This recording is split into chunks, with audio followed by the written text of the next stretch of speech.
Саламатсыздар ма, құрметті әріптестер. Бүгінгі дәрісіміздің тақырыбы тағам өнімдерінің биоқауіпсіздігі. Дәріс авторы ассоциат профессор PhD Берилов Дмитрий Александрович. Дәріс мазмұнына көшетін болсақ, бүгін сіздермен бірге қарапайым күнделікті тағамда кездесетін немесе тағамды дұрыс сақтамау кезінде пайда болатын күнделікті кездесу қаупі жоғары әртүрлі заттар туралы айтамыз. Оларға жататын, яғни тетродотоксин, ботулин токсині және табиғаттағы ең белгілі зат цианид пен калиций айдынымен мың есе улы болып келеді. Сіреспе тудыратын тетанотоксин, аматоксиндер, яғни улы самарқау құрамындағы гепатотоксиндер, қызыл шарап пен сыраңғы құрамындағы микотоксиндер, сондай-ақ олар картоптан, бұршақтан және баклажаннан ықтимал улануы туралы айтамыз. Көрсетілген слайдта токсиндер, яғни жеміс-жидек пен көкөністерге кездесетін токсиндердің түрлері. Қазіргі тоқталып өтетін тетродотоксин, яғни бірқатар тірі тіршілік иелердің, соның ішінде балықтардың 70-ден астам түрінде кездесетін, бақылардың үш түрінде, моллюскілерде кездесетін, олардың ұлпаларында табылған. Төрт түсті фугу балығының өкілі, ол Жапонияда деликатес болып табылады жиі. Соның салдарынан жыл сайын ондаған адам уланып қалады екен. Бірінші нұсқа ол жалпы сипаттамалар келісім болса, жалпы әлсіздік, шөлдеу сезімі, сілекей ауыру, іштің ауруы және жүрек және құсу диарея белгілеріне көрінеді. Уланудың аллергиялық түрлері токсиндер сезімталдығы жоғары адамдарда. Кейде эритемалар, экзантемалар пайда болады, яғни шырышты қалыптағы көпіршіктер. Бұған тоқтала кетсек, бұл жалпы биологиялық қауіпсіздік деген терминнің анықтамасына алып келетін жайтты тудырады, яғни ұйымдастырушылық, медициналық, биологиялық және инженерлік шаралар мен құралдар жүйесі, персонал, халық және қоршаған ортасын патогендік биологиялық агенттердің әсерінен қорғауға бағытталған шаралар жиынтығы. Биотехнологиялық қауіпсіздік немесе биоқауіпсіздік, яғни ол соның ішінде микробтарды, генетикалық түрлерді, ағзаларды және ГМО дейді ғой, және басқа биотехнология өнімдерді қауіпсіз және жауапты пайдалануды қамтамасыз ету үшін ғылымның маңызды аспектілері болып табылады. Биоқауіпсіздік ол қоздырғыштар, токсиндер және ГМО сияқты зиянды биологиялық агенттердің абайсызда бөлінуін болдырмау.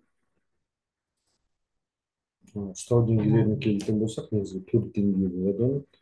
Яғни негізгі бастапқы, кейін әр деңгей зертханалық тәжірибелерге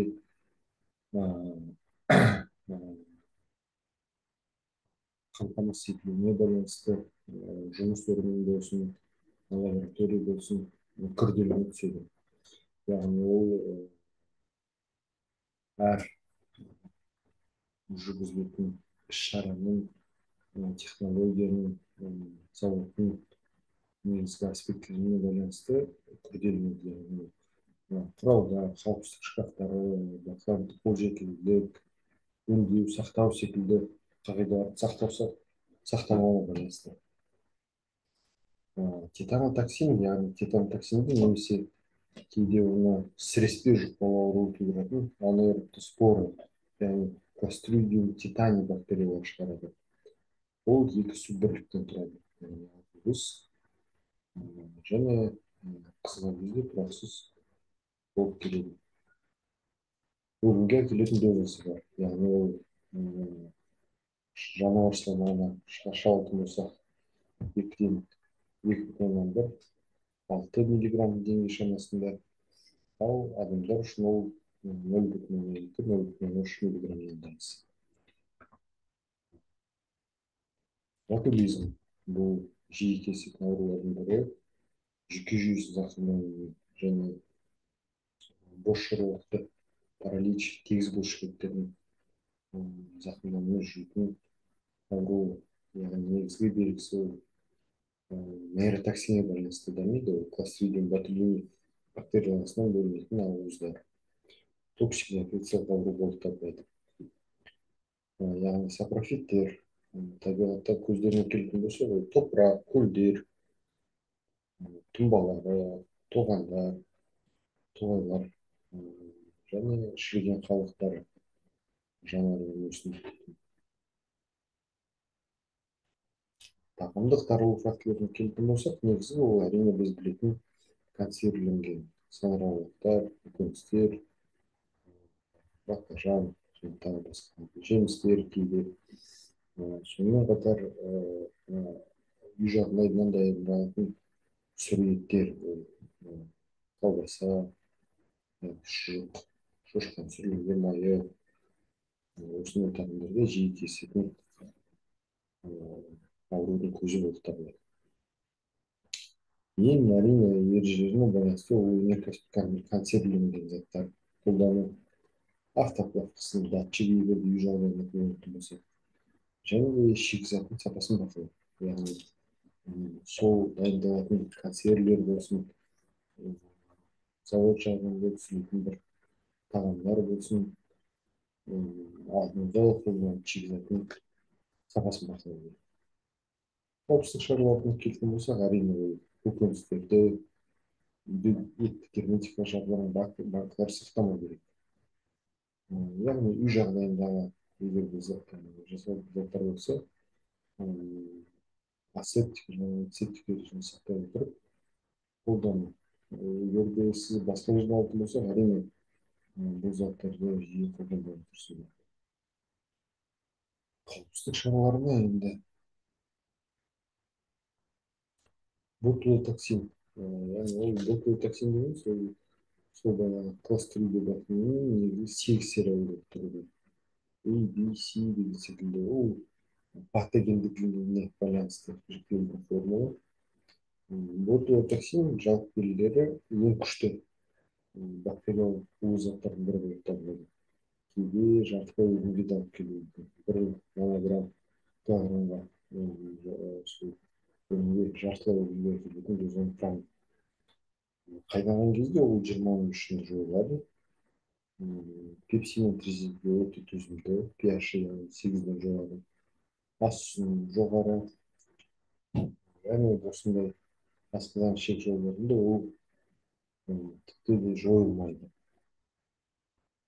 Көріп отырғанымызда циклді таблица ботулотоксиннің патогенезі десе де болады. Кластридиум ботулин споралары химиялық және физикалық факторлармен өте төзімді. Өйткені ол 4-5 сағат қайнауға шыдайды, 120 градус температура, яғни ағыстан қайтпады 30 минуттан кейін ғана өледі. От жетіспеген жағдайда вегетативті формаға айналады. 5 минут қайнатқанда әрине өледі. Вегетативті формалар бактериялық қару деп атауға болады. Күшті улы экзотоксинді бөледі. Анотоксин, антитоксин. Қандай еркін алған токсинді ғана ветерандардан егер ботулизм күдік болса, кештіру жол берілмейді.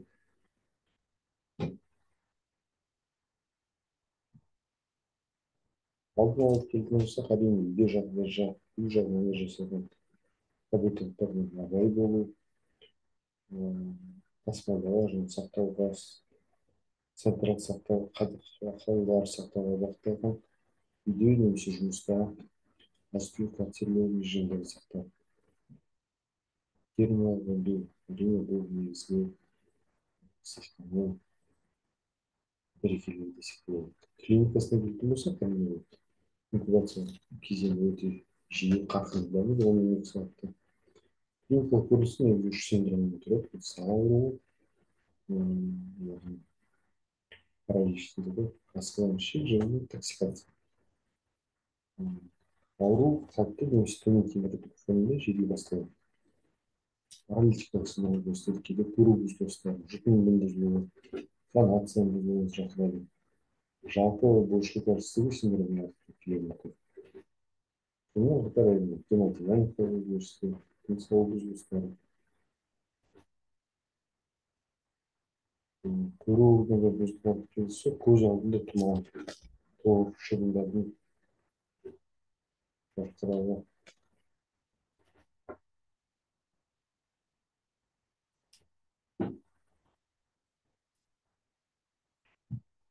жақын ұрысқанға бекітілген диплопия, птоз, мидриаз секілді сұлулық немесе стравизмге алып келеді. Бұл яғни көз органдары жағынан бұзылыстардың тізімі.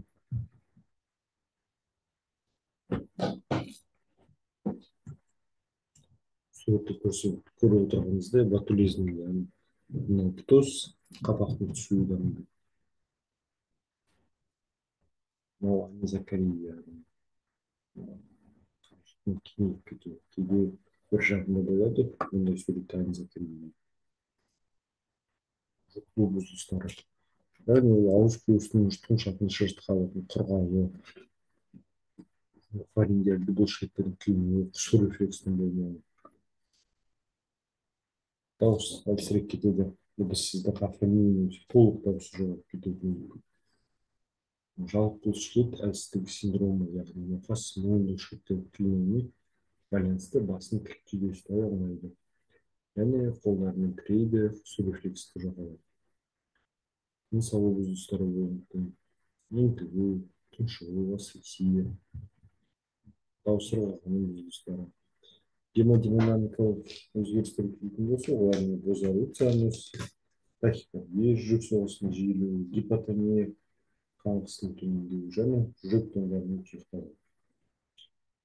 Әскери қолданыста ботулотоксин қолданылған, соғысқа дейінгі кезінде диверсиялық мақсаттарда қолданылды, биологиялық қару ретінде де саналған кезінде.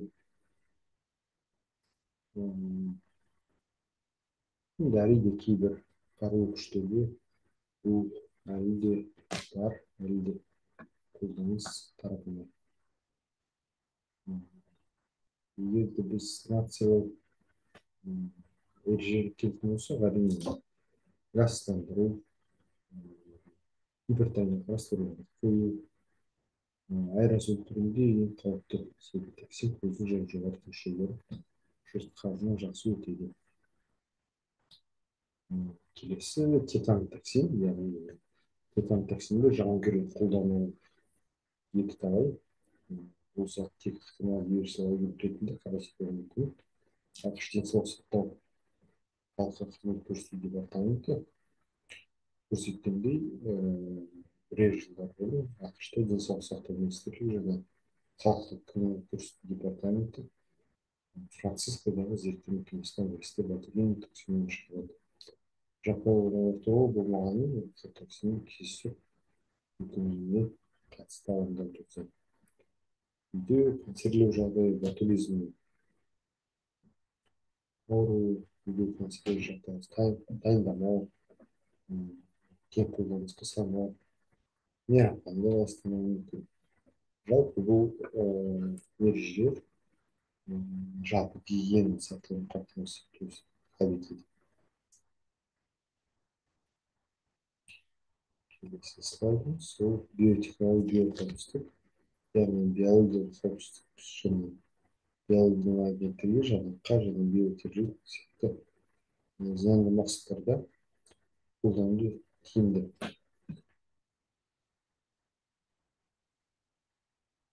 Бұл отырған слайдта биологиялық қауіптердің көздері, генетикалық танымдар жаһанда биологиялық террорист шабуыл жасау, биологияны шабуыл жасау, дүниежүзілік жетістіктер.